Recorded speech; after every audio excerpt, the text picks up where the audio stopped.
Hello viewers, welcome to my channel. In this video, I am going to solve chapter 10 exercise 10.4 question number 2 for class 9. Question which is given, if two equal chords of a circle intersect within the circle. यहाँ पे बोला जा रहा है कि जब किसी circle का इक्वल कोड, इट मीन्स मैंने कोड लिया है AB equal to CD. Okay, ये दोनों कोड जो है वो क्या है, इक्वल है. ओके, और ये जो मतलब दोनों कोड इंटरसेक्ट कर रही है सर्कल के अंदर.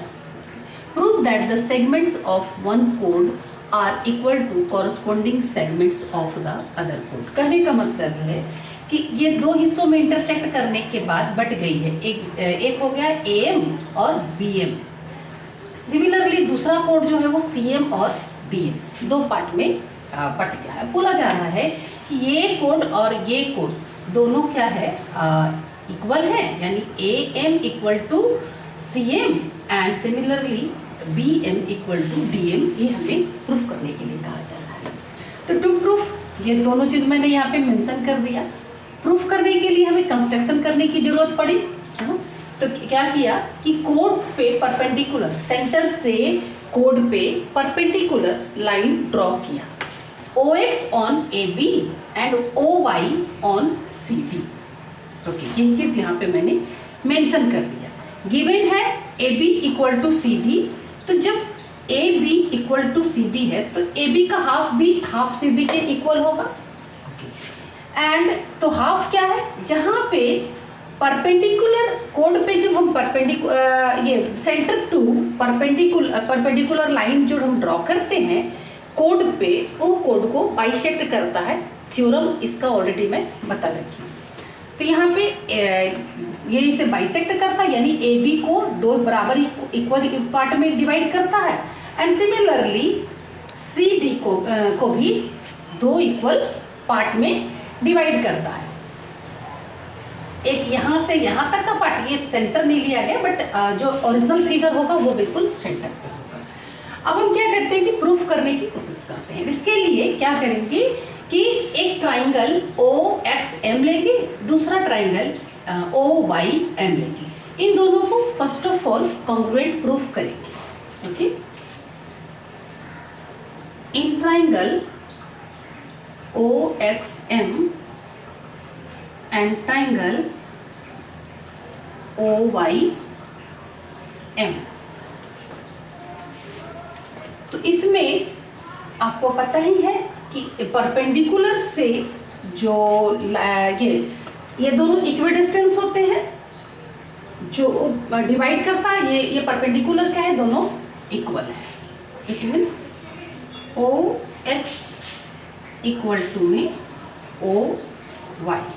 रीजन क्या लिखेंगे, perpendicular from center to equal chord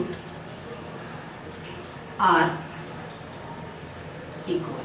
equal कोड पे जब हम दो परपेंडिकुलर ड्रॉ करते हैं तो दोनों के डिस्टेंस जो है वो क्या होते हैं, इक्वल होते हैं.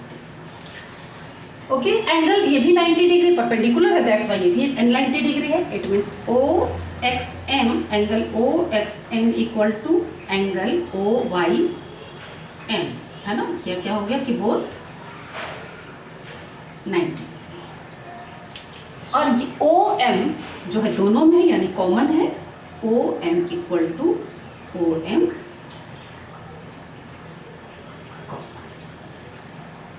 Hence triangle OXM congruent to triangle OYM by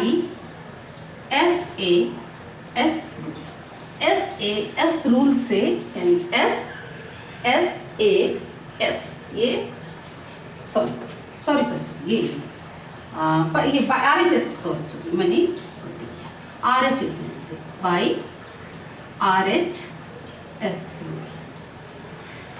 क्योंकि ये 90 डिग्री है तो इसके अपोजिट साइड जो है वो हाइपोटेन्यूस होता है. जब भी एक हाइपोटेन्यूस एक 90 डिग्री और दोनों में से कोई एक साइड लेके प्रूफ करते हैं तो वो RHS से प्रूफ होता है. तो जब ये दोनों ट्राइंगल कंग्रुएंट प्रूफ हो गए तो इनके जितने भी कॉरस्पॉन्डिंग साइड्स हैं वो क्या होंगे, साइड्स एंगल जितना भी है वो सारे इक्वल हो जाएंगे। Therefore X M equal to में वाई एम। ओके, ये हो गया हमारा इक्वेशन 2। यहाँ पे ऑलरेडी हम फाइंड कर रखे हैं कि x equal to C Y, यानी इसके बराबर में ये है, और अभी अभी फाइंड किया कि इसके बराबर में ये है। अब दोनों इक्वेशन को क्या करेंगे, ऐड करेंगे। Adding equation 1 and 2, x plus में X M equal to C Y plus में वाई, जो ऐड करेंगे तो आ जाएगा ए एम इक्वल टू में सी एम। फर्स्ट पार्ट हमने प्रूफ कर दिया। सेकेंड पार्ट प्रूफ करना है कि ये पार्ट इस पार्ट के इक्वल है, मतलब ये छोटे वाले पार्ट इसके इक्वल है। तो बहुत ही सिंपल सी बात है ना। Since A B equal to C D, equal कोड है, ये हमें गिवन है। ओके, अब इस पूरे पार्ट से इस पार्ट को माइनस कर देंगे, है ना। सब्ट्रैक्ट, इसे इक्वेशन 3 बना दो और इसे इक्वेशन 4 बना दो। सब्ट्रैक्ट इक्वेशन 3 फ्रॉम 4, ठीक है। A B equal minus A M equal to C D minus C. We get here, A B से माइनस करेंगे तो B M and equal to hence. I hope explanation समझ में आ गया होगा। प्लीज़ चैनल को सब्सक्राइब करिए, बेल आइकन को दबा दें, लाइक और शेयर करना ना भूलें।